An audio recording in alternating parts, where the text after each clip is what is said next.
Hi, everyone who is attending this wonderful, wonderful event. It is amazing to be back to do it again. It is Bias in Women's Health as part of Science Week. And we are welcoming you along to look at women's health, inequality in women's health and research. And it is all supported and developed by the RCSI Rotunda Research Department and funded by the SFI. We have a seriously impressive panel of women for you to meet today and to enjoy their talks. And we're going to have each speaker speak for a few moments, and then we'll have a Q&A afterwards as well. You'll have access to their slides and see what they're speaking about. And then, of course, we are going to be able to accept questions from you guys who are watching virtually as well. I'm Alison Curtis, and I am delighted to be here again this year. Last year was a massive success, and I think it very much drove forward the agenda of looking at women's health, bias in women's health, how we can improve health on all levels for women in all stages of their life.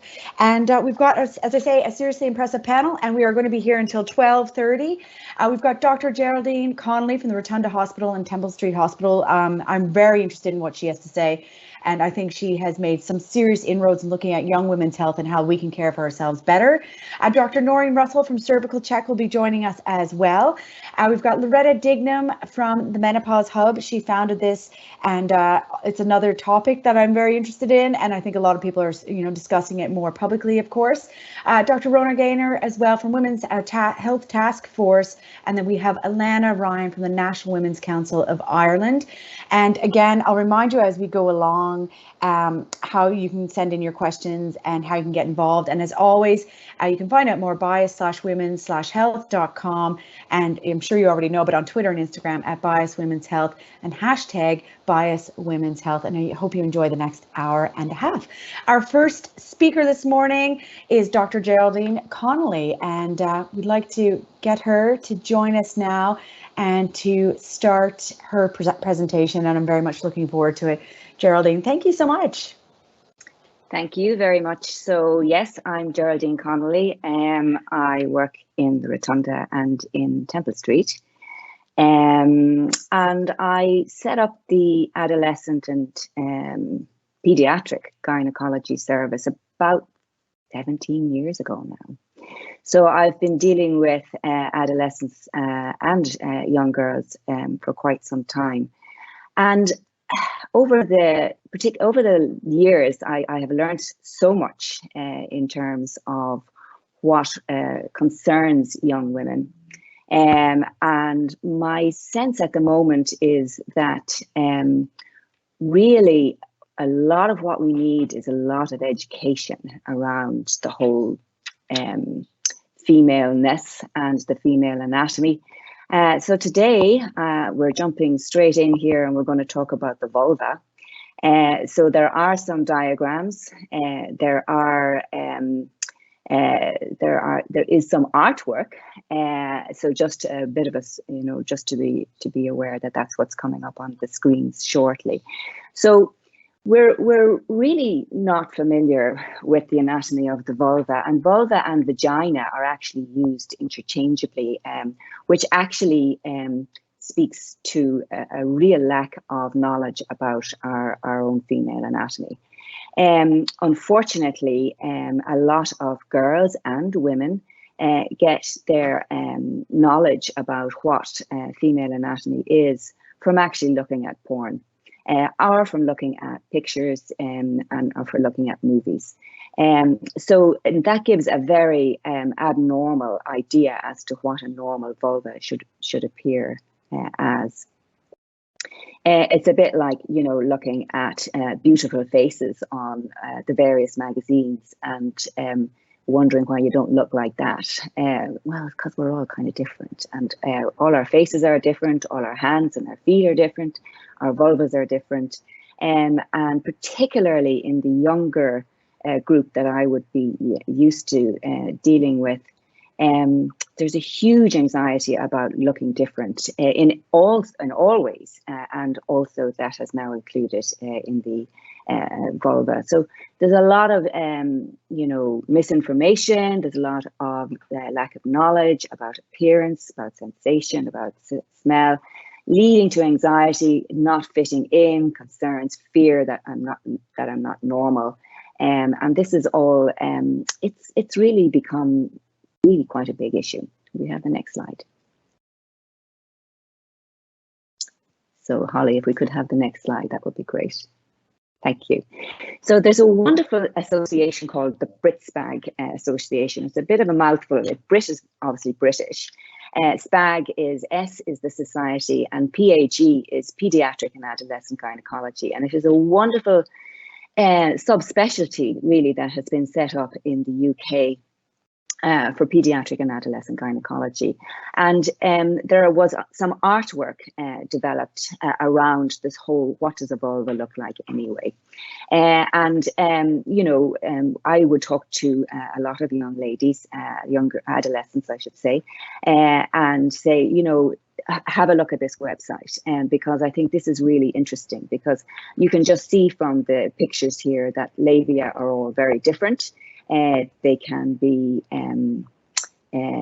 larger or smaller, asymmetrical. They can have difference in color, and there's just a huge variation, as there is with a huge variation in faces, in breasts, in hands and feet. There's often a little bit of labial asymmetry, again, like there can be in the rest of our bodies. Obviously, a lot of women, or a lot of people, will have one foot slightly bigger than the other, and maybe one breast slightly bigger than the other, and maybe one labia slightly bigger than the other. But BritSPAG is a wonderful resource which is available online, and does have leaflets and information stuff for the public. Next slide, please. So this is art. This is a plaster cast wall of vagina, is what it's actually called, and it was started back in 2008 by an artist called Jamie McCartney, who's a man. He actually also has done some of a similar type of artwork with male genitalia. And what actually has really jumps out at me about this whole thing is that it's called the wall of vagina. And I know that that's paraphrasing, or it's called the Great Wall of Vagina. And that's paraphrasing the Great Wall of China. But actually, this is not a wall of vaginas, it's a wall of vulvas. So I think this actually really gets to the confusion that there is around genitalia. So on our next slide, please. I'm going to just very briefly go through what all of these areas are. Is there any way I can point here, I wonder? I don't know. Anyway, let's see. So at the top, we have the mons pubis. So this is the area, it's a fat pad actually, that sits over our pubic bone to protect it. And it is a hair-bearing area. Down underneath that, we have the clitoris. So we have two parts of the clitoris, like the prepuce, or it's the hood of the clitoris, which protects the glands of the clitoris. And the glands of the clitoris is really where we get orgasm from. And it is a super, super sensitive piece of tissue with millions and millions of nerve endings. And it's really just, you know, we really just need to know a little bit about what works for us in terms of our sexuality. And I think it is really a good idea to be able to know what we look like in order to be able to access our sexuality. Around the opening of the vagina, which we can see, is the labia. These are the labia minora, and these, as I was saying, can come in all sorts of shapes and sizes. They can be larger than the labia majora, which are the hair-bearing areas which surround that whole entrance to the vagina. The labia minora are important. They are sensitive. They are involved in sexual arousal. They protect the vagina, yeah, they protect the vagina. And basically, surgery on this area, we really would have, some of us anyway, would have a significant issue with, and we will talk about that in a little bit. We'll have the next slide, please. So again, what does a normal vulva look like? So pubic hair, is actually there for a purpose. There is a sense of protection. There is some sensation around that vulval area. Often it completely variable. Some people may not have very much. Some people may have quite a lot. It can extend around to the back. It can extend onto thighs. There's a lot of issues now with shaving and removing and waxing and lasering. And it's just really, really important to be very careful about how we go about this, if this is what we want to do, because unfortunately, when we do it ourselves, I would see a lot of young ladies, a lot of young women with issues around the skin, with ingrown hairs, with folliculitis, with bad rashes, with irritations, and one or two people have actually gotten really quite sick with sepsis as a result of a boil that has become really, really bad. So we just do need to be very careful about this. If we want to do something at home, my advice would be just to trim it, or else to get something done in the salon if that's what we want to do. And it's extremely common nowadays to depilate in this area, and I just think we need to talk about it a bit more, and we need to do it properly so that we don't do ourselves damage. Can we have the next slide, please? And again, just looking at what different vulvas look like from the front. I mean, obviously on the left, we've got an area where we have removed all the hair. We can see the labia minora. This is normal. I will come back to that. Then different just distributions of hair, which are all normal. And it just depends on how people feel about their normal bodies. But I think they need to know what a normal body looks like. Next slide, please. So this is labiaplasty. Labiaplasty means removing or reducing your labia minora, which were the little lips we saw just around the outside of the vagina. This is, unfortunately, has become probably the first or the second most popular cosmetic surgery in the UK in the last 5 years. And a huge number of young girls are having labiaplasty. And the reason for this is that they are accessing what a vulva should look like on a porn website or on whatever kind of a website, and saying, I don't look like that, and want to conform, which is what adolescents do want to do. And I have a real problem with this because young girls have not finished developing. They are growing. Their breasts are developing. Their labia are developing. And really and truly nothing in terms of plastic surgery should be done on these young women until at least they're in their early 20s. If at that stage something needs to be done, or the person perceives that something needs to be done, I would be recommending a plastic surgeon or somebody who has specific training in the area. Gynecologists are not trained in this particular type of surgery. I feel that a lot of women, as they get older, as they leave adolescence and come into their 20s, become a lot more confident about their anatomy. And I believe that the requirement for surgery diminishes here. We'll have a next slide, please. So this is a gynecologist, Dr. Naomi Crouch, who is involved with Britsbag. And basically, they have Britsbag have come out extremely strongly against labiaplasty, which I would absolutely agree with. No medical requirement for labiaplasty. Obviously, there are some girls who have extreme distress, and we need to deal with these people very sensitively, but we need to ensure that young girls do not embark on surgery, which can actually go wrong, which can have complications, and which is actually irreversible. So once we do labiaplasty, it's actually you cannot undo it. So this is actually very important.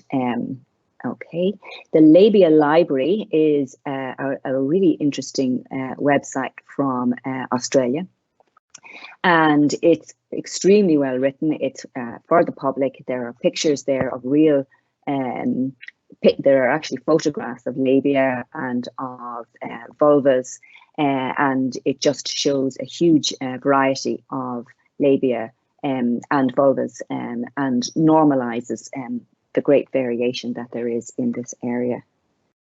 I'm wondering if I'm nearly over time. Can we have the next slide, please? Yeah. So this, I'm going to very quickly mention this. There's an awful lot of advertising for female hygiene and female health, female genital health, and basically, you know, most of this stuff, all it's doing is advertising. It's costing you money. It's causing a problem with the environment. We don't need any of this stuff. What we need for our vulvas is to keep the area clean with water. If you think about your vulval skin as like the skin inside your mouth, inside your nose, inside your ears, you don't clean that out with Femfresh, Chem Fatale, which I really love, and we don't cover them over with Always Dailies. So we really do need to just treat that area as if it were like our ears, without the buds. Next slide, please. That's a similar thing there. There's all sorts of interesting things that people are getting up to, but if you look at it, all they're doing is making money. The vapor rub one really interests me. I don't really know what that's all about. Can we have the next slide, please? Last thing I'm just going to mention, discharge is normal a lot of the time.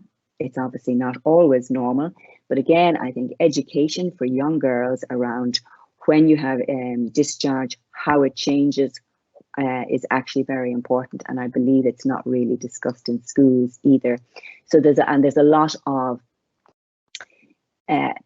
anxiety and a lot of upset about discharge, because it changes from when you're prepubescent to when you're post-pubertal, and obviously this is all, a lot of it is hormonally mediated, and is extremely normal. I'm sorry, I've gone over time, but I think that will do me. Thank you very much. Geraldine, it's so fascinating. And I think, like, something I'm sorry I neglected to say in the intro is just, I'm so impressed by you, establishing the teenage pregnancy clinic in Rotunda that caters for teenagers, providing obstetricians, midwife, and really importantly, social work advice as well. Could you just tell us a little bit more about the clinic? And then I've got a few questions that have come in as well. Sure. So the teen clinic, we look after teenage girls up to the age of about let me see. So it's about 19 now. When we started, it's interesting. When we started, we just looked after teenagers up till the age of about 17. But interestingly, the number of teenage pregnancies has decreased, which is really rather wonderful. And what we've done is we've included now the group between 17 and 19 of girls who we would consider to be very vulnerable, either from a social point of view or from a learning disability point of view or from a mental health, anxiety, mental health and suicidal ideation point of view. So we see all of these girls. And what I really like about it is I work with a midwife who carries a mobile phone for the service. Her name is Debbie. She's marvelous. Wow. So she gets mobile, like texts or WhatsApps or whatever. Now, obviously, it's not a 24-hour service because that's not tenable in anybody's life. But they can contact her. They come to see us every time, and so that we build up a relationship with them. And really, it's really very wonderful to see them coming in initially being really kind of scared, to them kind of bouncing in towards the end of pregnancy, because they know that they're in a safe space. So that's actually really good. Yeah. I think that is absolutely incredible. I think it's remarkable as well. A question came in about surgery, and I was thinking this as well. It came in just now from Lorraine. Are there restrictions around that? Are there laws? Are there ethics around that when we're talking about even across Ireland? Not to the best of my knowledge, no. There are very few people doing it in Ireland, and to be honest, I haven't seen anybody doing it in adolescence in Ireland, which is great. But there is no law, no, to the best of my knowledge. Yeah, that's really shocking. I wanted to ask you as well, because I suppose being Canadian, I talk to a lot of my friends here about sex education in schools versus here, and it's quite different actually. But where do you see the role? I mean, would you see it very much as a joint role between school education and home education, or how would you see the breakdown kind of that, or in an ideal world, I suppose? Yeah, I know that your Canadian system is wonderful from what I've heard. Wonderful in comparison to our Irish system. I see it actually. There's no easy answer to all of this. I think it really does start at home. I think the conversation at home, the attitude at home from the mom and from the parents around sexuality, around our anatomy, around our bodies in general, is actually really, really important. And I think we speak about it, and we need to be careful how we speak about it. But even with our attitudes to our own bodies, our children are picking up these attitudes subconsciously, and it's really quite interesting, and we do need to be careful about the language around all of that. And then obviously then we need to get into a school situation. Again, I'm not really sure what exactly is happening in Irish schools in terms of education at the moment, and that's where I want to kind of go. I want to see what's actually happening in schools, and where, if we can come into educating and getting involved in that, because I think that's huge. What I've seen, and I'll stop now, what I've seen over the last year and a half in terms of the pandemic is a huge increase in the demand for my service, and a huge amount of anxiety about all sorts of gynae issues. And I really think that a little bit of background, basic knowledge could help to alleviate a lot of that anxiety and fear. Absolutely. And I just think language at home, as you say, we really need to be positive about it, and informative and gentle and warm around all of it as well. And speak to sons, speak to daughters, fathers, mothers, everybody. Can I just ask one more question, and then we'll go to our next speaker?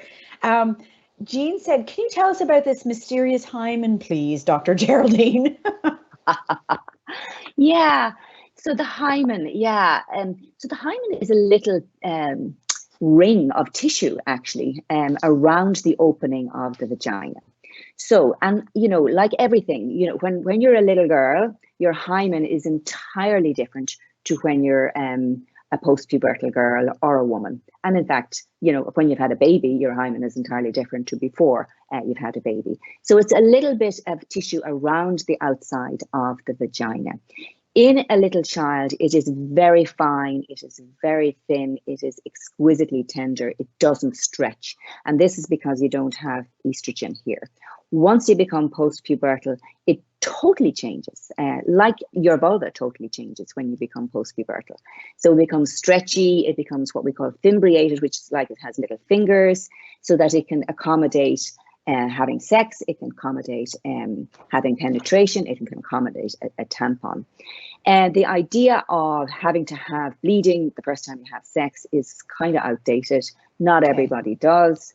And a lot of girls, before they've ever had sex, will have used tampons anyway. So there's all of that kind of myth stuff that has really been debunked. We've outgrown that one. Dr. Geraldine Connolly, thank you so much for that. Thank you to everybody who's sending in their questions and Bias in Women's Health. Our next speaker is Dr. Noreen Russell on cervical check. And of course, we know it is a screening, and Dr. Noreen's going to obviously go through what happens with the screening. She's also very impressive woman clinical director of cervical check, a medical graduate of the University College of Cork. And she has a long list of achievements. Dr. Noreen, how are you? Thanks, Alison. Thank you for the intro, and I'm delighted to be here today just to speak on a topic that I'm really passionate about cervical cancer screening. There's been some changes to the programme over the last couple of years. I'm going to take you through those, and I'm just going to try to advance my slide there now, which didn't advance. Sorry. So yeah, I want to take you through a little bit about what screening is and also what screening isn't. The programme has changed from being based on cytology or looking at cells to looking at for the HPV virus, and I want to talk to you about that. A little bit about anatomy, but I mean, I think after Geraldine's amazing talk, I don't need to do much about anatomy. A little bit about symptoms and why, if you have symptoms that really it's not a screening test you need, it's a diagnostic test. And then who needs more screening, and a little bit about just Irish population numbers and the role of screening in cancer care. So screening is like having a giant sieve, and you put the population through. Noreen, I'm so sorry. Can I just ask you to go on to present mode? I'm very sorry if you can do that. Is that okay? So my apologies. I thought I was on present mode. 1 second there now. If I share again. Is that okay? Yeah, is the sound okay? Is there a slight delay? Perfect. No, okay. Is that okay there? Perfect, yes. Perfect, yeah. Great, super. I'm in present mode now. You got it. Excellent, okay. So screening is like taking a giant sieve, and you put your population through the giant sieve, and what you're trying to do is you're trying to sieve out the people in the population who are at higher risk, and you take those people and you offer them a diagnostic test. So that's essentially, very simply, what you're trying to do. We know that screening works, and it decreases the incidence of and the mortality from cervical cancer in the population by doing this, by taking these higher risk individuals out and doing a diagnostic test. But unfortunately, it will not detect all individuals at risk. So it's a kind of a blunt tool, but it does have a very important role. So what I'm going to do, there's something funny with my presenter there. Okay, so HPV screening. We know that for every 1,000 women who have a screening test, around 20 in that 1,000 will have cell changes. So the majority, absolutely fine, but we're trying to find those 20. The old smear test would pick up around 15 out of the 20, but actually testing with HPV will help us detect 18 out of 20. So it's a much better test. We've got much less false negatives. Now, it's still unfortunate, as with every screening test, we won't pick up everyone. There will still be 2 women with who we won't detect, but it's much better. The 18 out of 20, it's a much better test than cytology, which only picked up 15 out of 20. If a woman tests positive for any of the 14 high-risk types of HPV, then she's referred onwards for a diagnostic test, which happens in colposcopy. And actually, if a woman has 2 HPV positive test results, she'll still be referred to colposcopy, even if no abnormal cells are seen. And that's the kind of I suppose the extra layer of support. And interestingly, I was looking through the stats. 1 in 8 women who are screened are HPV positive.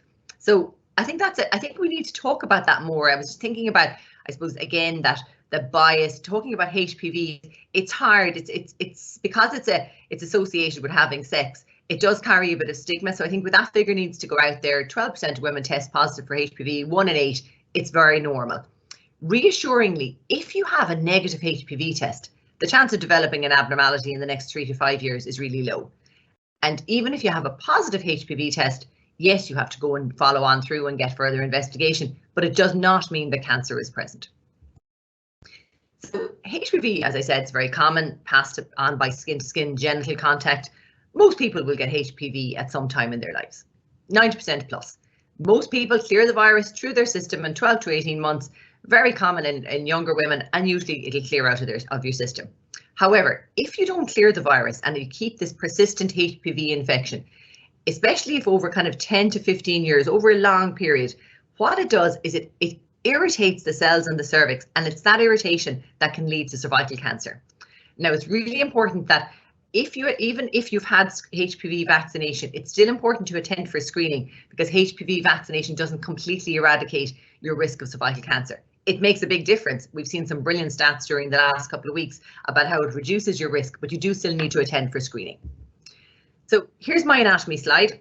I find it really interesting when women ask me, you know, during a colposcopy or during a screening test, can you see my ovaries, doc? So it's important to note at a screening test, or when as a doctor, I put a speculum into someone's vagina, I can only see the lower part of the cervix. Don't even see the full cervical canal, actually. And I can't see anything to do with the uterus or anything to do with the ovaries. It's really looking at the vagina and looking at the lower part of the cervix.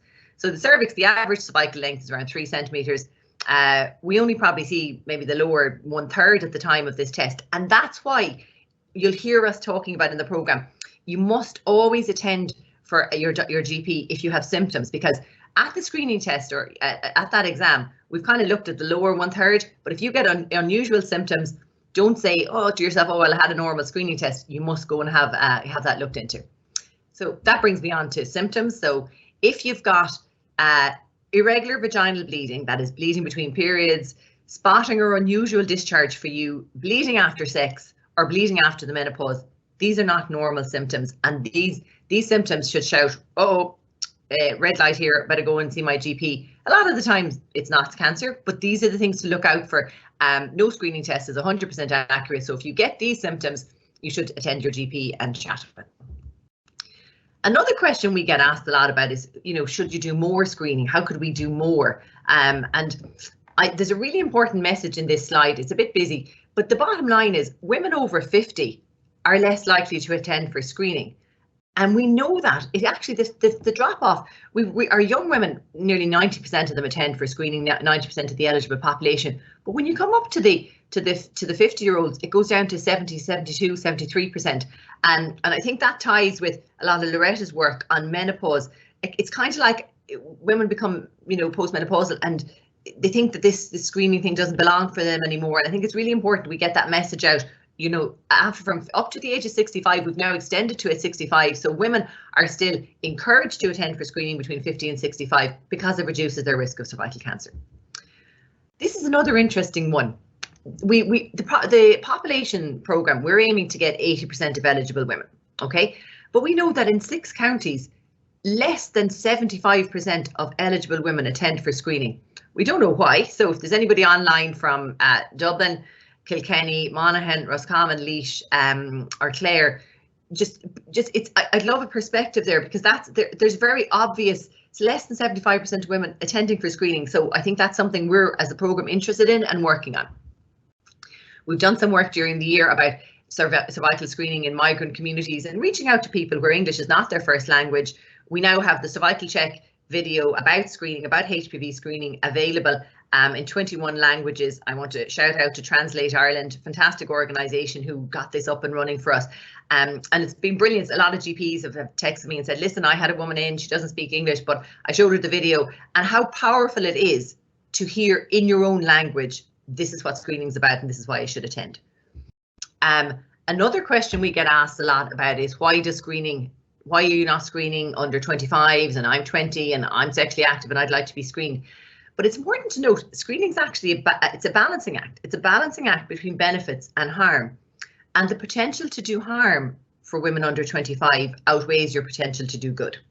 So HPV infection is incredibly common in this age group. But as I said, most people who get HPV will clear it out of their system. When the HPV is present, abnormal cells are really common in this age group, but the vast majority go back to normal without any intervention. And in fact, identifying and treating abnormal cells in this age group has the potential to cause cervical damage, which could lead to late miscarriage and preterm birth in the future. So we have to be careful. We don't want to have an intervention, or we don't want a test that leads to harm, because that's just not in the, I suppose, in anyone's best interest. So actually, what in this age group, it's false positives are the risk, not false negatives, but a screening test that's positive and actually turns out to be nothing, but the risk of an intervention if you follow on and through in that. Now, I will say, again, if a person under 25 develops symptoms, they should attend for screening. I had the box of symptoms up. They're important no matter what age you are. So a little, I'm going to just finish up just on a few numbers. I know it's Science Week, and I do love a few numbers. I'll try not to bore you to death, but a year in the program, what's the Irish population numbers? So every year, around 270,000 women attend for screening. 90% who attend for screening get a normal result, and they forget about it until they get the next letter. And around 15,000 women are referred onwards for a colposcopy. That's a diagnostic test for where we as doctors can look at your cervix with a microscopic kind of focus and really look and see if there are any abnormal cells there. In colposcopy, approximately 6,500 women every year are treated for abnormal cells. The vast majority of them do not go on to get cervical cancer because that treatment removes the abnormal cells, and again they have their follow-up tests and can forget about it and never go on to get cancer. Every year, unfortunately, approximately 150 women are diagnosed with cervical cancer in colposcopy settings. So because a screening test has happened, they go on to have colposcopy and get diagnosed. And this is the important one. Another 100 to 150 will be diagnosed in gynae clinics when they develop symptoms.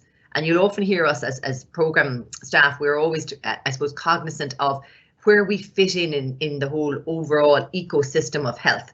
So yes, screening is important, but women with symptoms are important as well. And they need to be able to get access quickly to a gynecology clinic and get checked out. And they need access to their diagnostic tests. And that's something that we're really keen to advocate for as well. So the final slide it's just about the balance. So screening is important in cancer care, but it's not the only show in town. So every year, 24,000 Irish people are diagnosed with cancer. Approximately 1,500 are diagnosed via screening, and of that 150 are cervical. But 22,500 people are diagnosed with cervical cancer when they attend their doctor with symptoms.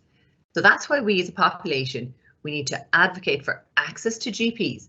When people have symptoms, they need to be able to get in to see their GP. We need enough GPs. We need enough specialists and consultants when these symptoms need to be referred on.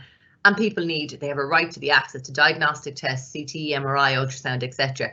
So whereas I'm obviously a huge advocate for screening, I'm also very cognizant of advocating for access to diagnostics as well. So takeaway messages: screening with HPV is better than screening with smear tests. Screening reduces your risk of cervical cancer but won't detect all cancers. Women and people with a cervix must still attend for screening even if vaccinated for HPV. It's important to know the symptoms and attend your GP even if you had a recent negative screening test. Women and people with a cervix over 50 still need to attend for cervical screening. We need to address this geographical variation. It concerns me. And as I said, 24,000 people per annum diagnosed with cancer. 22.5 of those are diagnosed in symptomatic services, 1,500 in screening. Thank you very much. Noreen, that's absolutely fascinating, and the numbers are fascinating as well. I think we all like numbers, especially on Science Week. We've got some questions that have come in, and I suppose one of them is all about the HPV vaccination uptake and, you know, a knowledge around that, awareness around that. And I know I actually would be keen to know that myself, as all of this is quite interesting to me because I do have a child that's just beginning puberty. So how can we improve this? And could you just talk a little bit more about the vaccine if you're comfortable doing that? Sure. So the vaccination programme runs separately to Cervical Check. It runs from the National Immunisation Office. But I had an update on this topic during the week, and the figures are looking actually quite good. So we have 73% uptake in our boys and girls. So I don't have a gender specific one, but I know 73% of eligible teens. And of course, it's brilliant. We're now vaccinating boys as well, which I think is fantastic. Yeah.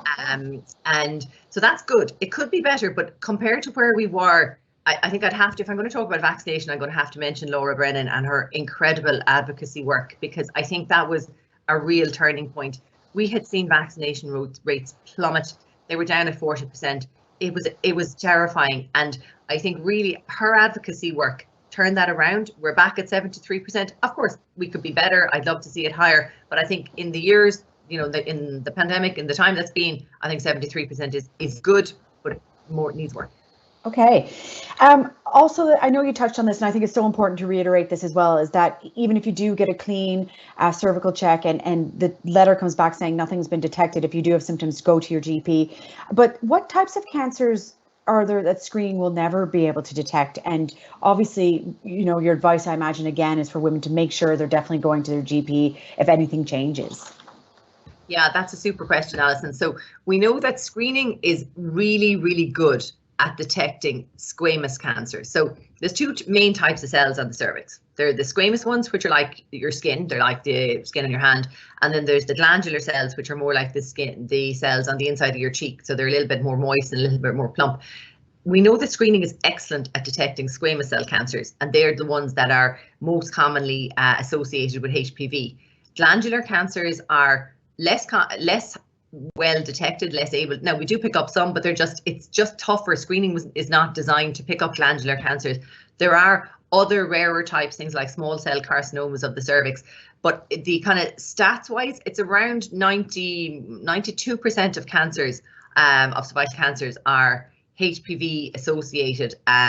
So we know that none of the screening tests, unfortunately, are particularly good at picking up the others, and that's why you'll always hear that balancing message. So it's brilliant. Getting a negative screening test is really good. It's really reassuring, but don't ever let it prevent you from investigating symptoms. So if you get symptoms 6 months after irregular bleeding or postcoital bleeding, 6 months after you've had a negative screening test, don't think I'm probably fine. Think I should go get that checked out. Absolutely, absolutely. And Noreen, I suppose one big question that a lot of people might have as well is just, how do we want to have trust in the program, and obviously that's the message to get there. What would you say to that? Like, just people go, listen, don't be cynical, trust in the program. As you said at the very beginning, lots of changes have been made as well.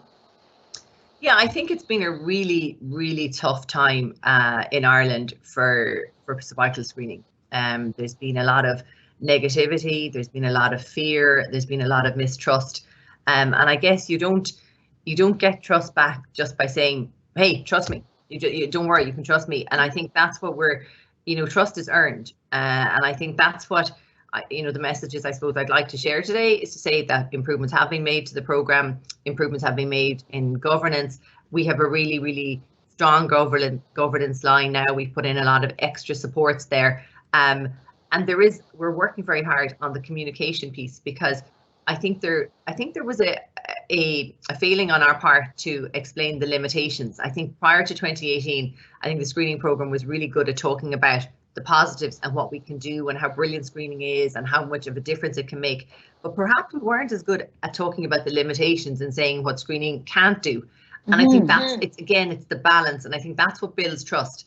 We found time and time again with our website, with resources, with the questions that come into the program, people want info, like information. Look, I'm talking to the conversion. We're at Science Week, but it's information, and the more information you put out there, the more transparent you are, the more open you are, the more you talk about what can and cannot happen. I think people really appreciate that. I think it's fascinating, and definitely the message is to get tested. And I mean, I don't want to go on about the Canadian thing, but when I first moved here, I had a lot of friends that were in their mid to late 20s, we'll say late 20s, early 30s, that hadn't had it done yet. And I was like, this is a great dinner party talk. And they're like, oh, invite Alison to the dinner party. This is going to be great. And I'm like, have you guys had your smear test done? And they're like, no. And like, we'd book it then and there. So I think it's fascinating. And thank you so much for your time this morning. And thank you to everybody who's got questions into us as well. Our next speaker is joining us now. She's got her slides ready to go. It is Loretta Dignam from the Menopause Hub. And this is something that, if you heard our chat with Dr. Jen Gunter yesterday, it is something that, we need to talk about more as a society. We need to be open more about it. And I suppose more leadership in that role from the medical profession, and maybe, people in the spotlight who are willing to talk about it now, because it's a stage of life. So we just need Loretta to turn her camera on to join us and to go into live mode and presenter mode. And I think it's really, really important. And it's obviously a stage of life that many of us go through. And we want to be able to speak about it in a very, very positive light. So Loretta, you're welcome. Thank you. Thank you for having me today. And thank you so much for hosting this event. I think it's absolutely fantastic. I'm all about the data. Now, if I pull up my slides, will you be able to see them? Yep, we can see them there. Yeah. Brilliant, brilliant. Okay, so my name is Loretta Dignam. I'm the founder and CEO of the Menopause Hub. I set up the Menopause Hub, which was Ireland's first and only dedicated menopause clinic in December 2018. And I set it up born out of my own experience of going through menopause and finding that the services that were available were very limited or poor. And when I went on to Dr. Google, I got confused and found it very difficult to navigate the conflicting information. So I set up the clinic, which is basically a clinic, a multidisciplinary clinic. We have medical doctors, gynecologists and GPs with and all of special interest and training in menopause. We have a psychologist, we have a dietitian and nutritionist. We have a women's health physio and we have an acupuncturist. So we try to offer an holistic solution. So so that's our clinic. I also advocate for women for menopause, and I also have set up programs for organizations who want to support women going through menopause. So my first slide here is, if anyone hasn't read this book, I wholeheartedly recommend it. I read it when it came out and I found it life-changing. So Invisible Women, Exposing Data Bias in a World Designed for Men by Caroline Criado Perez. I don't know if that's how you pronounce it. Anyway, she said, we need a revolution in research and the practice of medicine, and we need it yesterday. We need to train doctors to listen to women and to recognise that their inability to diagnose a woman may not be because she is lying or being hysterical. The problem may be the gender data gaps in their knowledge, said as little as last year. And this is no more the case than in the area of menopause, which for many years we have hidden under the carpet. It's been taboo. So why is menopause at work relevant? Why is menopause relevant? But by 2030, there will be 1.1 billion menopausal women on the planet, 12.5% of the global population, 47 million menopausal women will come into this cohort every year. In the UK, it's 14 million, with 4.4 million in the workplace, and it's the fastest growing demographic. In Ireland, it's 570,000 women, of which 350,000 are in paid employment, and it's also one of the fastest growing demographics. So menopause is a very multifaceted issue, and I'll explain why in a minute. It's a societal issue, it's a healthcare issue, it's a workplace issue, and it's an economic issue. And I'll explain as I go. The problem is that it's been taboo. And when we asked women in Ireland how taboo they felt it was, on a scale of 1 to 10, where 10 was most taboo, they gave it a score of 8 out of 10. So really, there's a revolution going on in menopause right now. And what we're trying to do is to smash this taboo. So here's some data. So 50% of the population will go through menopause. So every woman will go through menopause. About 85% of women will experience symptoms. So it's a staggering amount of the population that will go through this. And the other 50% may be impacted. So family, partners, husbands, and so on. And I conducted research because there was no data available in Ireland in 2020 among 1,250 women who are menopausal in Ireland. And 80% said that they were unprepared for menopause. So they weren't prepared, blindsided. I had my last period the month before I turned 50. I then started hot flushes, and they were the only two things I knew. So I was blindsided. I thought it happened to somebody much older than I was, maybe late 50s, maybe early 60s. 66% know little or nothing about menopause. Hot flushes and no periods is fairly little or nothing. 79% rated the information and services for menopause as poor or very poor. So 90% of them said they had symptoms. 60% described them as moderate, and I would describe my menopause as moderate. And yet I felt compelled to open a clinic to help other women. And 30% described them as severe. And that was from research conducted just this October amongst 1,150 women. So you can see this is why it's a societal issue. In terms of symptoms, and this is a symptom checker, very busy chart, but sorry about that, but it was what we give to women who come to our clinic as patients, and we share it widely with women. And what it does is it breaks down, there's over 40 symptoms of menopause, and most women only know about hot flushes and maybe no periods. But there's a whole load around what we call the mental, emotional symptoms, so memory loss, mood swings, depression, anxiety. I'm staggered by the amount of anxiety that women experience in perimenopause, which is the lead up to menopause. The average age of menopause is 51, the average age of perimenopause is 45, And the length of time, the average length of time that it lasts between peri and post-menopause is 7.4 years. So it lasts a long time, affects a lot of women, and there are a lot of symptoms. Women are anxious, overwhelmed, they're weeping, they're crying, they're grumpy, irritable, they bursts of anger, panic attacks, flat mood, loss of confidence. Women go to the GPs and they say maybe amazing GPs out there, they don't come, the women who go there don't come to our clinic. But the women do give us the feedback and say, as soon as they mention mood, out comes the antidepressants. So there's also physical symptoms, and they can be also including stiffness, aches and pains, which I have pains in my ankles, heart palpitations, dry eye. I ended up in the eye near 3 times with dry eye in the A&E department. I also had headaches, and I developed migraine with aura and was sent for brain scans. They came back thankfully normal, but nobody mentioned menopause. I put on about 10 pounds. I had digestive problems, acid reflux, irregular periods, muscle tension, allergies.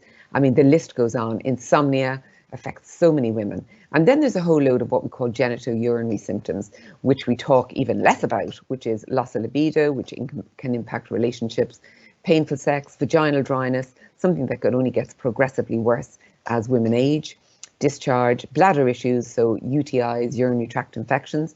I was plagued with them in my 40s, spent most of my time on antibiotics. And incontinence, which can be, you know, laughing, coughing, sneezing, leakage, or it can be much more severe than that. And so when you see those ads on TV that say, oh, you know, wear a pad, a panty liner, a little leak is normal, it's not normal. You should check that out. But what nobody talks about is also the long-term health impact of the lack of estrogen. So once a woman goes into perimenopause, the estrogen level starts to decline, and it fairly much falls off a cliff. So living in this estrogen deficient state, which can be up to 1/3 to 1/2 of our lives, puts women at greater risk of heart disease. Heart disease is the #1 killer of women in Ireland and globally. 1 in 2 women will die of heart disease. It puts us at risk of osteoporosis. So we lose 2% of our bone density a year post-menopausal. And what that means is that we're at greater risk of osteoporosis, and 1 in 2 women will have an osteoporotic fracture in their lifetime, which can render them dependent because they lose their independence and mobility. The other area is the whole area of Alzheimer's and cognitive function. And we know that women are 3 times more likely than men to get Alzheimer's. So when I say it's a health issue, I went throughout my 40s to numerous appointments with various specialists for tests that actually, if somebody was able to join the dots for me, or I was able to join the dots, would have been maybe unnecessary. So that's a cost and time, money and resources from the health services. And then we get into the longer term and we have these issues of heart, bone and cognitive disease, basically. So we're at risk of these things, and it obviously is a cost to the state. So it's also an economic issue. I've also done some work around, some research around menopause in the workplace, and I did a survey this year in September and October in over 1,100 women. And what they told us was, and part of this only data existed in the UK, and I was fed up quoting UK data, but just over 50% of women said their performance was affected a little at work. I remember when I was in work, I got 20 to 30 hot flushes a day. That certainly impacted my performance. And just over 30% said that their performance was affected a lot at work. 39% of women have missed time off work due to their symptoms, so they've taken time out. 22% have missed 3 or more days due to their symptoms. And 86% didn't feel confident telling their employer the real reason for time off. Now, not every employer needs to know the reason, but even if the women wanted to tell them, they'd be embarrassed. So you can see this is an economic issue, it's a performance issue, it's a productivity issue. So organisations need to wake up and look at this and look at how they can support women and retain talent. 43% considered giving up work. Now, this research was done post-COVID, so I know there's been a lot of thinking among people about what they should do because of COVID, and 12% actually gave up work. This is higher than the UK, which is at 10%. 60% lacked confidence discussing menopause with their colleagues, 70% with their line manager. And a staggering 90% plus wanted training for managers and HR around menopause so that they could have a conversation and feel supported in the workplace. and over 90%, in fact, over 95% wanted a menopause in the workplace policy. What women need now is what I'm calling the 3 A's. Awareness. There's no awareness campaign for menopause on this island. There's campaigns for all sorts of obscure diseases, and there's no insult to anybody suffering from those. But given that 50% of the population would be affected, we need an awareness campaign, and I've been advocating for this, whether it's radio, whether it's leaflets in GP surgeries, whether it's online, etc., etc. The second A they need is accessibility, and I know the previous speaker, Noreen, spoke about that, but access to GPs who know how to deal with menopause and to talk about it, or at least a GP per surgery. There's also a role for nursing in this, for nurses, to help out with accessibility, because women are going to GPs and to their surgeries and being given misinformation or the wrong information. But as I said, there's some great GPs out there, but not all, and it's very hit and miss as to the level of care women will get. And the third A is the area of affordability. So our clinic is a private clinic, and we treat women, which is fantastic. We give a small discount to women who are on the medical card, but medical card patients can't avail of this kind of a service. And in the UK, there's been a bill passed just recently, a couple of weeks ago, where they're cutting the cost of HRT, repeatable HRT prescriptions. My HRT, I'm on estrogen, progesterone and testosterone, which I didn't know women could take, costs me around €75 a month. That's a significant cost. So I've been advocating with the government to actually introduce reduced costs. My last slide is that from a business perspective, there is a business case for change. We have a duty of care to our employees, so safety and well-being is important. And performance, women say their performance may be affected and they may need some support. It's a talent retention issue, and we're trying to keep more women in the workplace, and in their late 40s and early 50s. This is when they're at the peak of their career. And it costs more money to attract new talent and replace talent if they've left. From a legislative perspective, there's a risk as well, because there's been a number of employment tribunals in the UK, an increasing number, where they've ruled in favour of the menopausal woman on the grounds of sex discrimination, age discrimination, and in one or two cases on the grounds of disability. Now, we don't want menopause to be considered a disability, but the legislation in Ireland and the definition of disability is much wider than it is in the UK. And let's face it, we need to operate by the carrot approach, which means that there's a great business case for addressing menopause in the workplace, rather than the stick approach, which is fear of legislation. So that's all I want to say today. If you need to contact us about menopause in the workplace or whatever, you can get us on our website, themenopausehub.ie. And really, thank you for your time today, for inviting me to present and to share information on this much neglected topic of women's health. Thank you so much. Loretta, that's absolutely brilliant. And I mean, I would be a massive, massive advocate of this becoming a much more open and supported topic in society as a whole. And, from the medical profession to talking to our friends and everything, because I think it's very outdated. We all have memories of our mothers just with the only option was to just stick up, put up with it and stuff. Yeah, and it's just not that way. And even perimenopausal is a phase of life. It's a really even new concept in many ways to a lot of us. And it's important that we look out for the symptoms and we don't dismiss them, and that we know that there are ways of, making this a nicer transition in our lives and a healthier transition as well. We messaged in for you. Loretta's experience sounds exactly like my own mum, who'd been going through menopause for over 15 years. She has suffered greatly at times. Much understanding needs to be around the whole area. So thank you so much, Loretta. And another one came in saying, how can women mobilize themselves to support each other in workplaces and influence work policy? Because work policy and our lives as working women, there's many years where the two cross over, and there needs to be vast improvement. Yeah, actually, since that Joe Duffy show during the summer, which that really lifted the lid on menopause in Ireland. And what we discovered, well, our phones were overwhelmed with appointments and booking and whatever. But also we got an influx from employers saying, this has come up in our workplace. We'd really like to know how to address this. Can you give some advice? Can you help us? And so on, which is brilliant. But how women can do it is, and I'm a great believer in safety and power in numbers. So women can get together and set up their own social groups within work. They can then maybe go to the HR department and say, look, there's a number of us experiencing this. We would like this to be addressed within the organisation. And there's lots of supports available, from very simple things that can be reasonable adjustments that a woman can get, which, you know, could be adjusting the temperature at her desk or sit beside a window. And as women go back into the workplace from home, they may need more help in adjusting those. So yeah, there's women can help other women.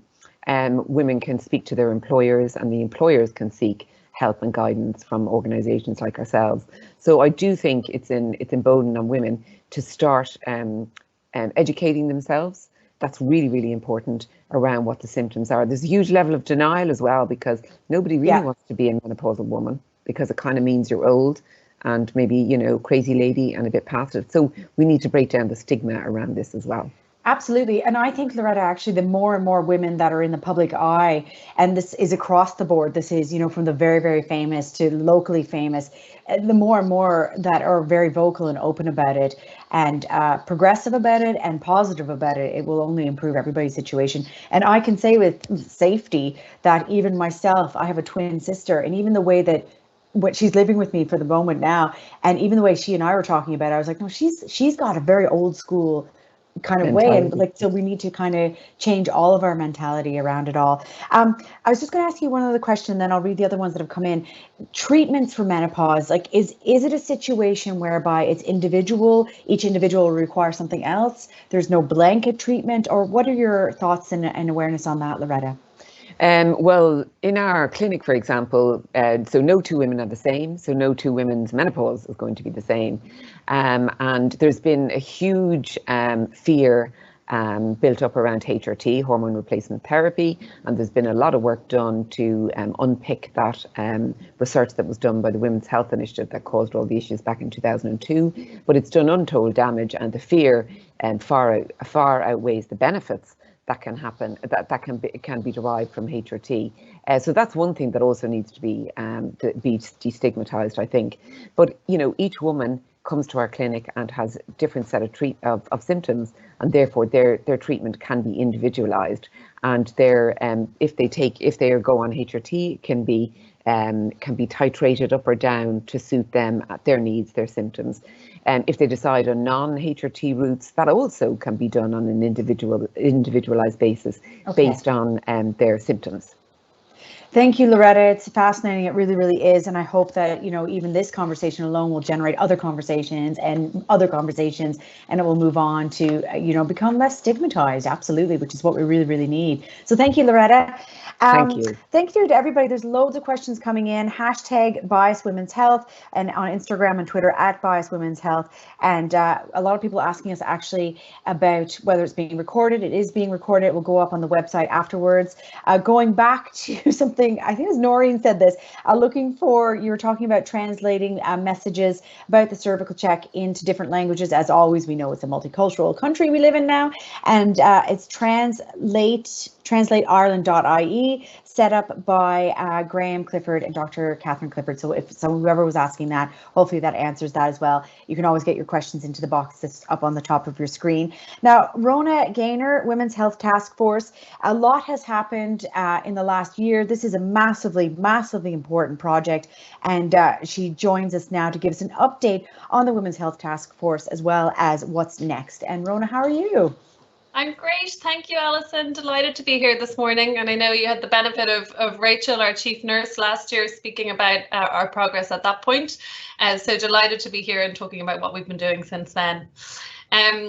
You'll know, of course, and we all know, that there's a long legacy of work on women's health in the Department of Health. But our business is continuous improvement, and that's the work of the task force, and that's what we're trying to drive forward.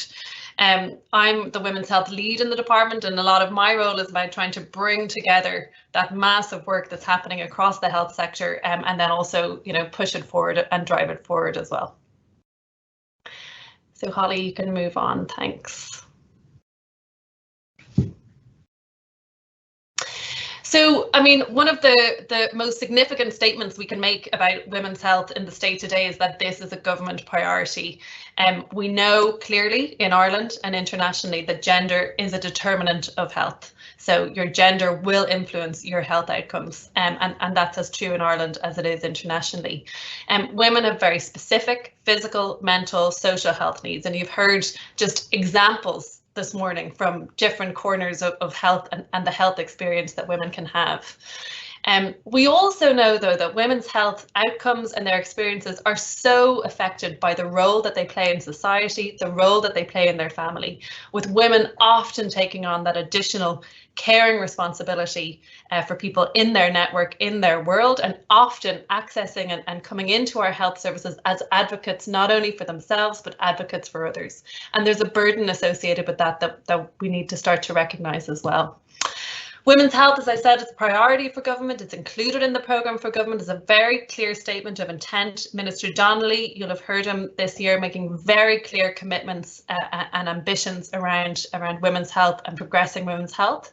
That was very strongly supported in Budget 2022 in the month of October. So you'll have seen 31 million in additional funding for women's health, and that's for new developments in women's health where we're trying to push and drive forward service improvements.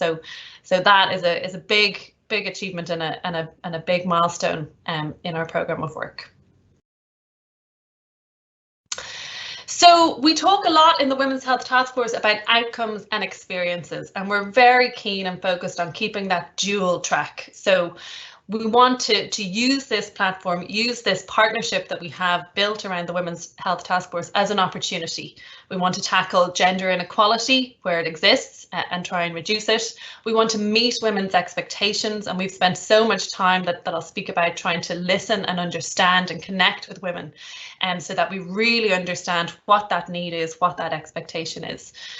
We know that within and across government, we have the National Strategy for Women and Girls, a big overarching piece of cross-government work that's looking to reduce those levels of equality in every sphere, and health connects and plugs in under that strategy.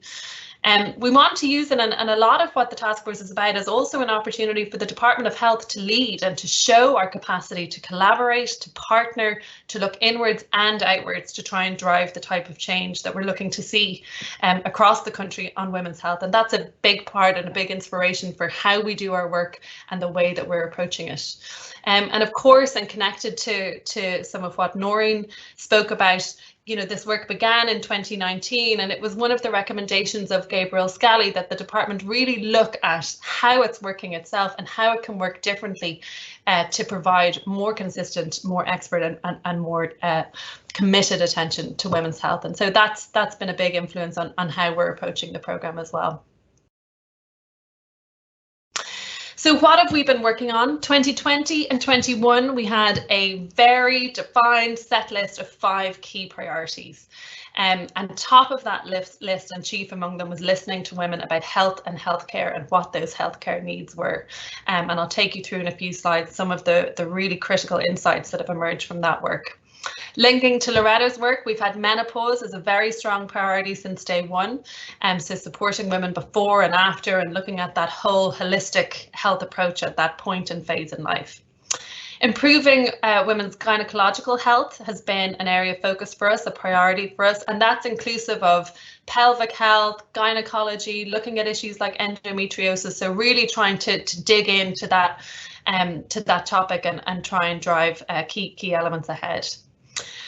Another element has been around increasing support for older women to become and stay physically active. And I suppose, you know, what we're trying to achieve through the task force is keeping that rounded sense of health. This isn't just about reproductive health. This isn't just about, you know, factors pertaining to sexual health. This is women's activity, women's wellness, mental health, and that full spectrum of living a full and healthy life are the areas that we want to target and the areas we want to change. And I suppose connected to that, planning and trying to look at our mental health support, look at our mental health support network for women and girls and assess, you know, is that delivering, is that looking at services through the lens of gender and delivering for women has been our number 5. So we've been very focused on those areas, and you can see there we have a link to more detail, and you can see exactly, you know, how we've been progressing and what we've been looking at under each of those territories if you follow that link. Who have we been working with is also, you know, something that we're kind of really proud of and really excited to talk about. So the task force is a partnership model.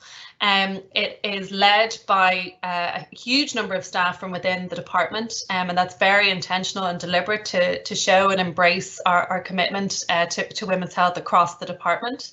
But we also have a set of health system partners that come from other agencies like the ICGP, the HSE, the Institute for Public Health. We also work with advocates and wider stakeholders, and Alana is going to follow me shortly from the National Women's Council, who've been, you know, key partners of ours since the beginning, along with the European Institute for Women's Health. But right at the centre of that work, which is expansive and inclusive, has been the voice of women, and that's, I suppose, the most, you know, distinct characteristic of this piece of policy work at this piece in time is the centrality of women's voices and trying to bring women's voices into the process really early, you know, as continually as we can, so that we really understand what that ask is, what that experience is, what that expectation is, and so that policy can be learning and designing and coding that in as we go. So very much turning the consultation model on its head, where, you know, we work internally to get the perfect answer and then check it externally. So really trying to do an outside-in process and put women at the heart. So what have we been learning, you know, this past year? So we're seeing from the evidence, from the deliberations that we have through the task force, from the experiences that women are sharing with us, we're starting to see a number of common themes. And again, all of that material is published, you know, very transparently on the Women's Health Task Force web pages connected to the Department of Health. So I'd really encourage anyone with special interest to follow and chase down some of those elements within that page as well. But really, we're hearing a very strong request, a very strong ask to listen. So women want that from the health sector as a whole, including health managers and the civil service side of that. They really also want it from their health professionals. And so we're seeing that really clear ask for kind of conversation and partnership, you know, partnership health and partnership medicine coming through. We're also hearing through all of that evidence, and you can see it again as a really interesting theme emerging this morning around information, reliable, trusted information. And also from our different age groups, we get a different sense of, you know, what that might mean for different groups of women and different age cohorts of women. And so we need to think a little bit creatively about, you know, what is that and how do we try and respond to that appetite for better trusted sources of information. We hear a lot about services and access to services, and I can, you know, echo and see that echoed in Loretta's work, and that's going to come through as an important pillar for us now in 2022. Improvements around care and a focus on priority groups, and I'm so pleased that Alana is going to speak just following this input, because Women's Council have really supported the task force to look and explore, you know, with priority groups of women who have, you know, particular experiences of healthcare, so that we really understand and challenge ourselves to make sure that we understand that diversity of experience for women. And it's not just one thing, and we're not just a, you know, one group. There's so much diversity there that we need to make sure we understand as well. So this year led to our radical listening exercise, and Rachel, I think last year, was speaking to you about our plans for how it would unfold. So we led a radical listening exercise in women's health. It was nationwide, and the purpose was to try and give women an opportunity to share that experience piece. So how they had found access to services, how they had found services when they were in them. So we had almost 270 women contribute, largely through workshop sessions, which were, you know, very honest and very candid sessions about their experiences of health. And again, that report was published in in full. You can find it on our website, and I would really encourage, if you have in the course of Science Week or in the course of a coffee morning next week, 10 or 20 minutes to look at that. That feedback is really important, I think, for all of us to acknowledge, what women are telling us is their experience at this moment in time. So we heard really interesting messages about the best parts of healthcare, and we're really keen to understand those, to keep those bits, to grow those bits, and to make sure that those best elements can be coded into so much of what we do for women in the country. So we heard a huge amount about listening and empathy. We heard about services that are proactive, that are tailored, that are female-centric. And Noreen, I know, will have seen the report and will be pleased that screening is one of the things that's really referenced there for women. They love that the letter comes through the door. They welcome that proactivity, that sense of being asked and invited to take a step to mind their own health and take it forward. We heard so much about great and positive outcomes from women, and that's really reassuring, and that's really important, and we need to keep looking at that and make sure that it's consistent. But again, a strong message coming through about people feeling that their health had improved through their contact with the health service. And then we heard a lot as well about trust, and how important a lot that was referenced here was the relationship with GPs, how important that is to women, that having an open, a trusted relationship where they can begin a dialogue.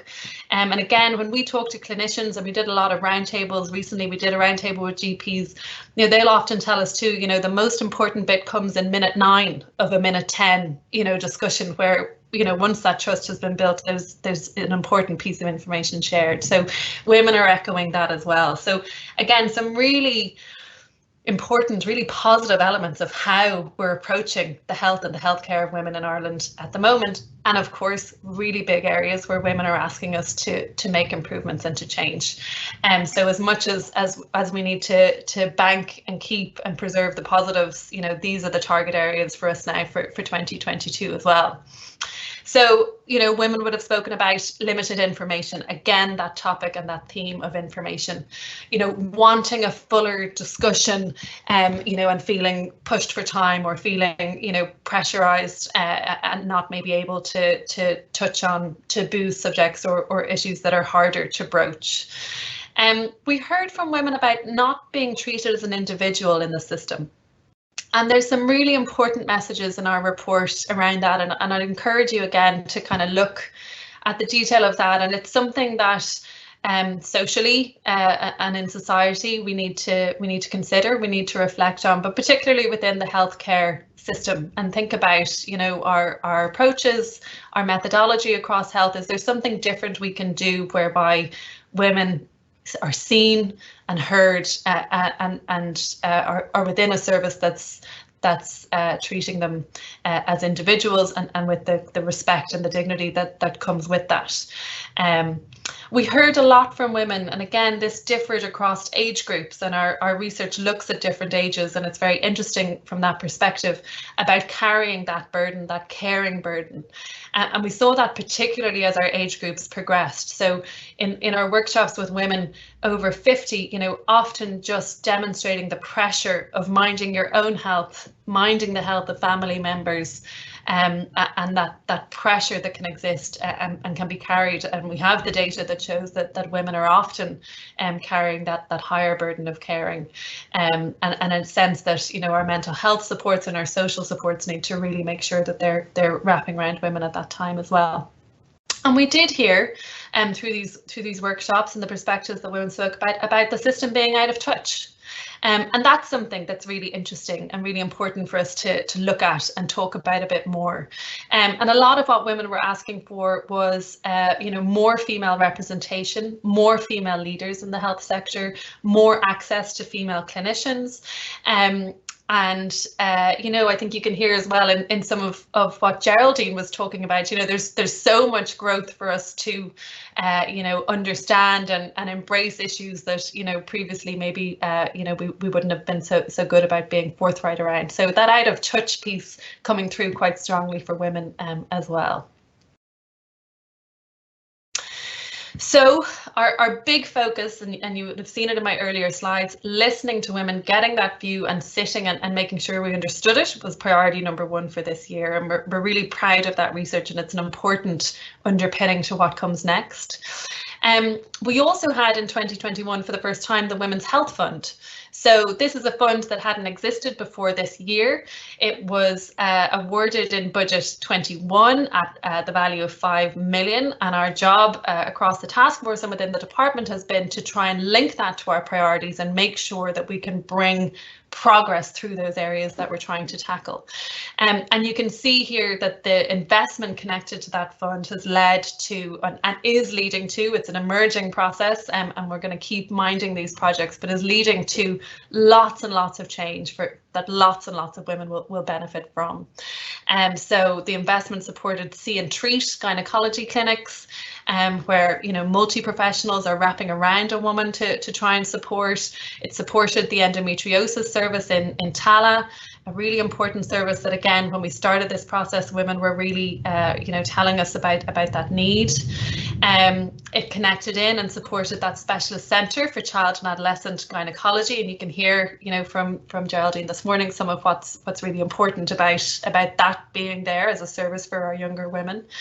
It supported the introduction of the first specialist menopausal clinic, not the end of our work, but the beginning of our work in trying to transform that kind of sector and network of care for women experiencing the menopause, of course, a lot of which happens and needs to happen at primary care level. And you can see there just a list that's emerging and that's growing around pelvic health, mental health, contraception, and so that's our legacy emerging from 2020-21. Our job now is to keep that progress and grow that progress, and also to turn our attention to issues that have arisen this year that we need to focus on in 2022.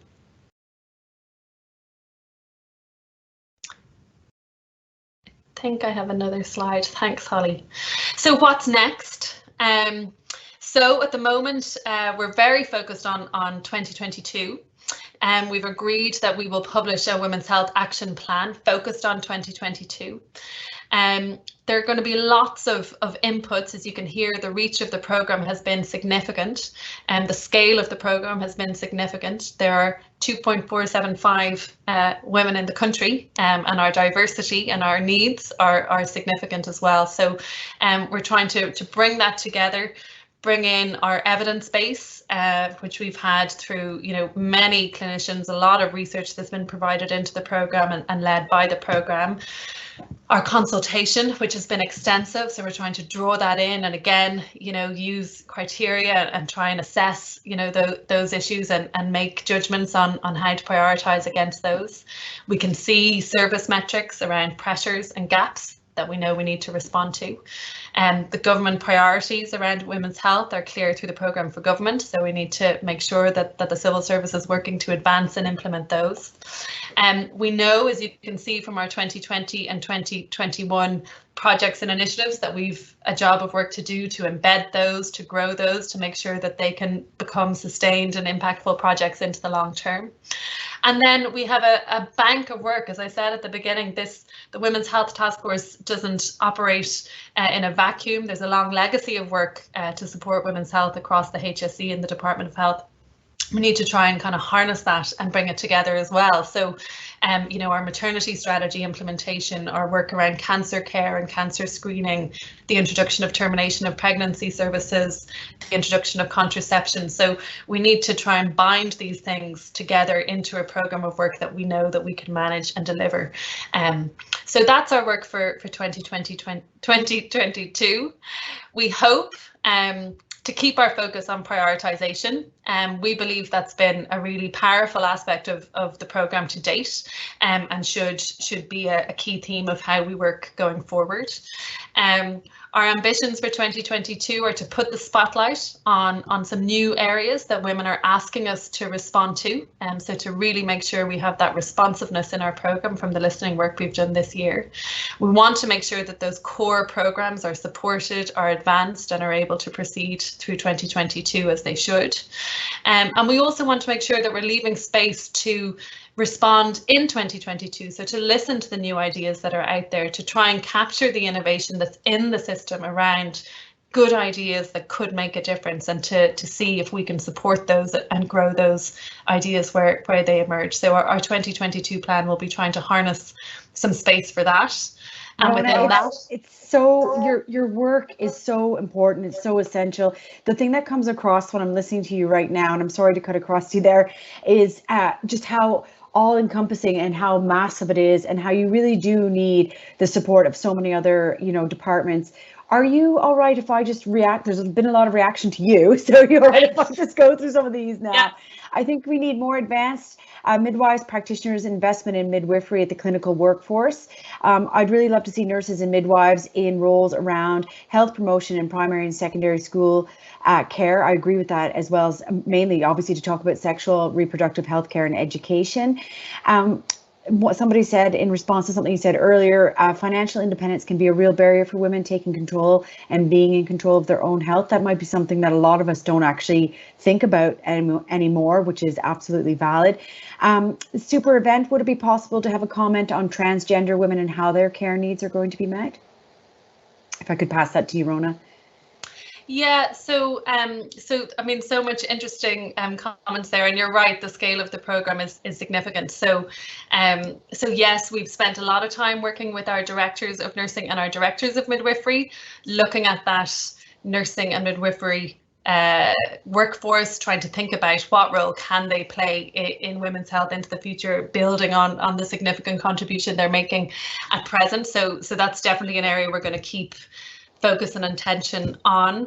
I really welcome the comment there around trans women, and I suppose I'd be so keen to make sure that we use the term women's health in this work. We use it as shorthand, and we intend for it to be a very inclusive program of work and a very inclusive statement. So absolutely. Absolutely brilliant. And I really want to encourage anybody who's with us right now or listening back or watching back later on to check out the Women's Task Force, Health Task Force online, and we'll put up all the links, and I'll share them on my own as well, because I do follow you closely across the year and think it's really remarkable. So thank you so much, Rona, for doing that. Our final speaker this morning is Alana Ryan, National Women's Council of Ireland. And Alana, yesterday when I was going through your slides, I found some of all of it extremely fascinating, but a lot of things really jumped out to me as part of discoveries that you've made over the last year. You've worked in partnership, of course, with the task force to report on improving health outcomes and experiences in the healthcare system for marginalized women. So Alana, I know you're going to do your own slides. We want to make sure you've gone into presenter mode and you're ready to go. I think I am, Alison, but thank you. Maybe correct me if something goes awry. Absolutely. And thank you so much for having us here today. And it's just brilliant to be on a lineup with so many accomplished women who are doing such important work to improve access and experience of healthcare. So it's really great to be here. And I think just going back to the theme of the event, bias, it's important to say at the beginning that our experience of bias is far more acute if we're women of colour, if we're disabled, but depending on our sexuality or our gender orientation. I think, for traveller women as well, there's a real complexity there in terms of how society sees and gives opportunities to women. And this is why this research project was so important in terms of thinking about that Women's Health Action Plan and thinking about the future of women's healthcare in Ireland, that we are doing that in an inclusive sense. So, it was brilliant to be asked to do this research project, and it was something which we worked with Community Work Ireland on, and it's great to be able to share some.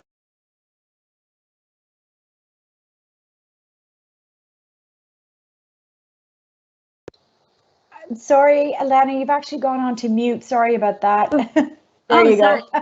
We only missed a second. It's perfect. Okay, perfect. So essentially, the research project was run over the summer in partnership with Community Work Ireland. And it was really to flesh out our understanding of some of the barriers that we know groups of women in Ireland continue to face in access and experience of healthcare. So We knew from the Women's Health in Ireland evidence review that there were certain groups of women who continued to have poorer health outcomes and who are greater risk of poor experience of services. And we wanted to speak directly with those women to better understand what their needs were and hear from them around what an enabling and an inclusive system would look like. So the workshops were held on Zoom with disabled women, women of minority ethnicities, survivors of domestic abuse, and women living in disadvantaged communities. And women were able to self-select into whichever workshop they felt best was most appropriate for them. And some women chose to go into a couple of different workshops, given the complexity of all of our identities and the fact that we can't just be kind of seen in neat boxes. Overall, we had 50 women take part, and there was a good spread in terms of urban and rural locations. 65% identified as white Irish. There were higher rates of unemployment and experience of poverty and disadvantage than in the representative research. So the radical listening representative research, which Rona alluded to, was a really great overview of some of the issues which women nationwide are experiencing, but it was so important to be able to supplement that by understanding what particularly marginalised groups may have in terms of the challenges that they're likely to encounter. So a third were unemployed and a third were living in households where gross income was less than 40,000, and half were also providing care to children. And so what we found was very stark. I think starting with the positive, it was really clear that where local care was working well, it really provided a huge lifeline to women. It was seen very much in that preventative early intervention space. There was a real sense of solidarity and a trust, particularly where they were peer-led projects. So, the Traveller primary healthcare projects were cited as a really good example of peer-led support. Some of the initiatives that were happening in the family resource centres also really positively received, and local domestic abuse services too. And all of these things were, I think, presented by the women as kind of an antidote to navigating the complexity of the system as a whole. And as this woman said, it kept us all going. It wasn't even in the cooking, it was the talking to people. You had a friend and it was on Zoom, but they were still there. And she's speaking there about supports in a family resource centre. And I think it just shows how important these community-based community development work is for our health and our well-being overall.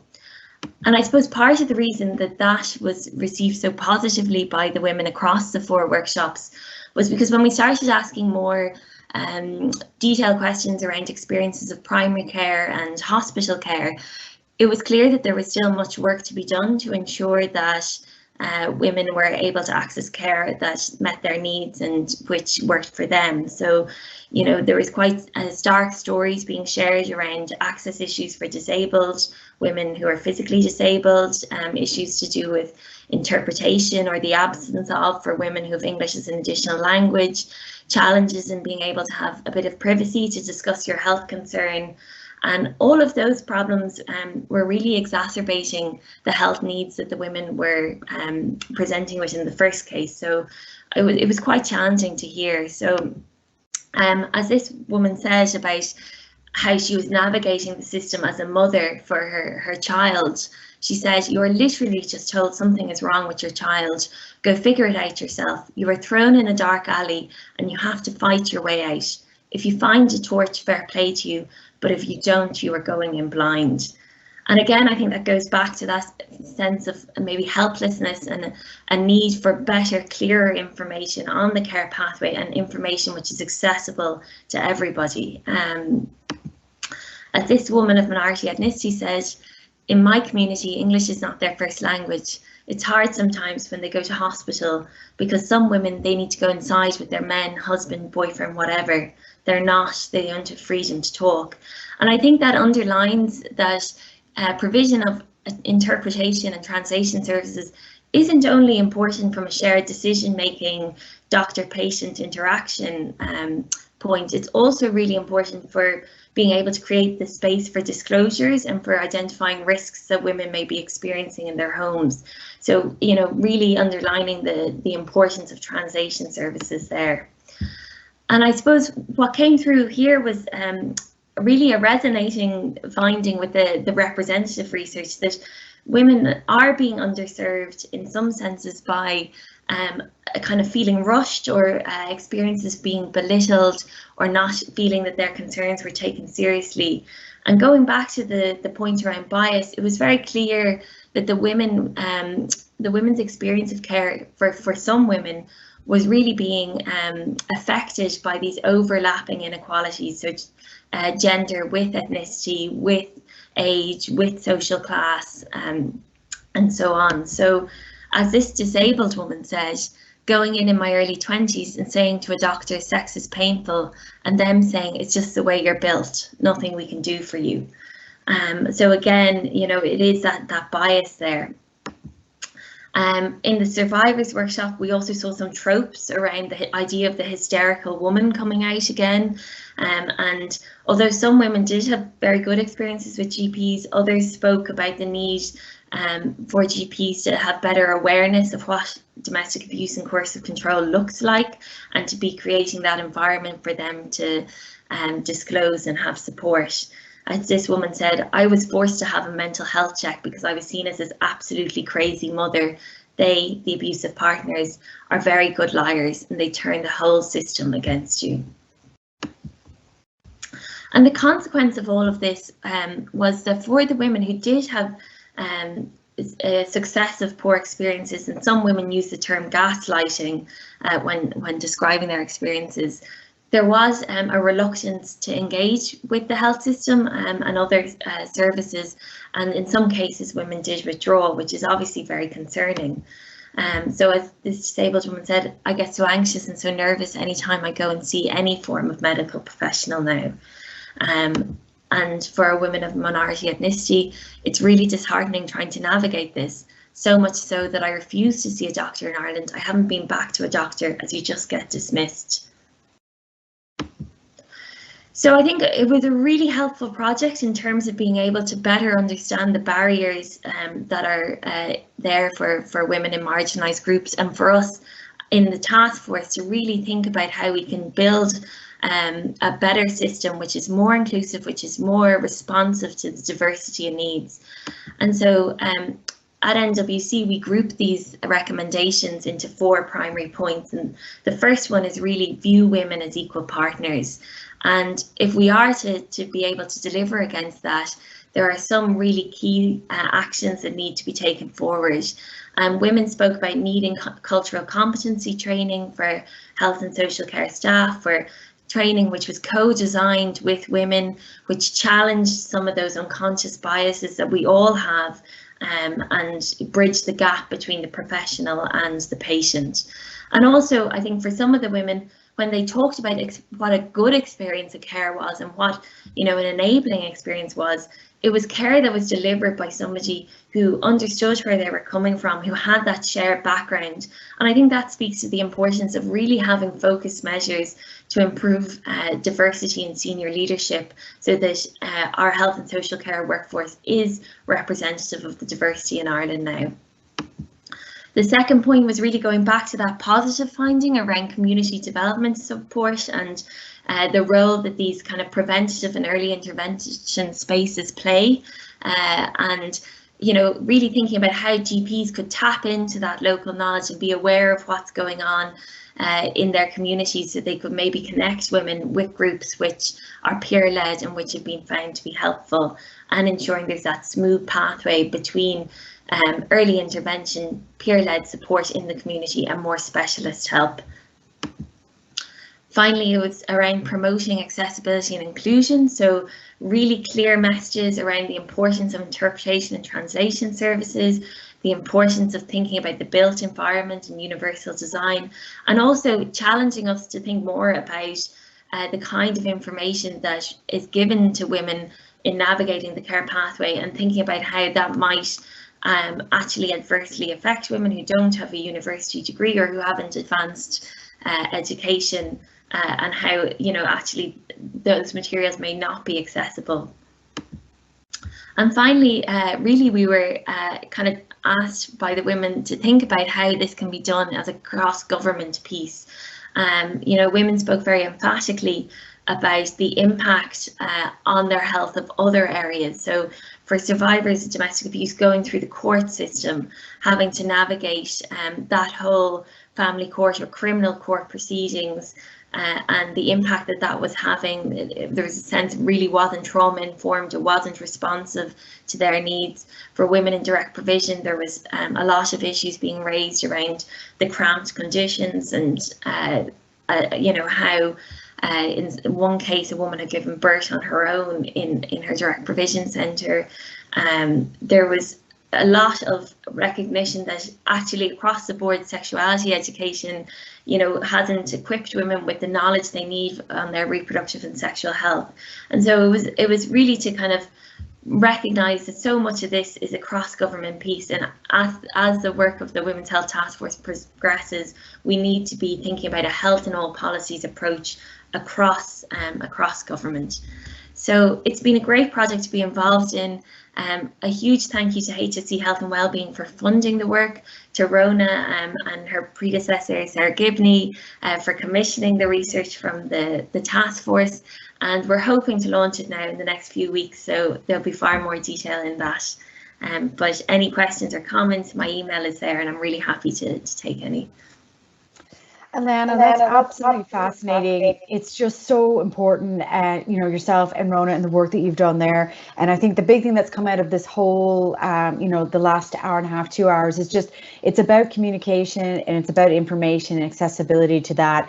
And it is a huge collective effort. And a few of the comments coming in right now are lovely to read as well, just saying that I'm going to go off and think more about this. Everything that's been said today, I'm going to talk to my friends about it. It's about having conversations with your sisters and your wives and your friends, and just spreading information as best we can. I really, unless anybody else would like to add anything, we'd like to reiterate that the whole conversation, the whole panel, everything that we've done this morning is going to be available at bias-women-health.com, and you can always find out information at Bias Women's Health on Instagram and on Twitter as well. Dr. Geraldine Connolly, the Rotunda Hospital and Temple Street Hospital, started the panel this morning. We'd like to thank her so much. I found her talk so inspiring because, as I say, I'm a mother of a 10-year-old and we're getting into that area of our lives. Dr. Noreen Russell as well, cervical check, just driving home that important message of A, get your check done, but B, don't ignore any symptoms. And if you have those, go straight to your GP. Loretta Dignam, I'm as interested in your talk because that might be another phase of life that we're coming into. And I think it's so empowering and so wonderful. And Rona Gaynor as well, Women's Health Task Force. I watch you guys, as I've just said, I repeated myself, but I watch you closely across the year of the developments. And Alana Ryan, thank you very much. And to Emer, who set it all up, we thank you all for your messages as well. And it's been an absolute pleasure and honor to be part of this again. And I think that might be it. And thank you all for taking part. And I really, really appreciate it. And I hope you enjoyed watching this and attending it at home as well.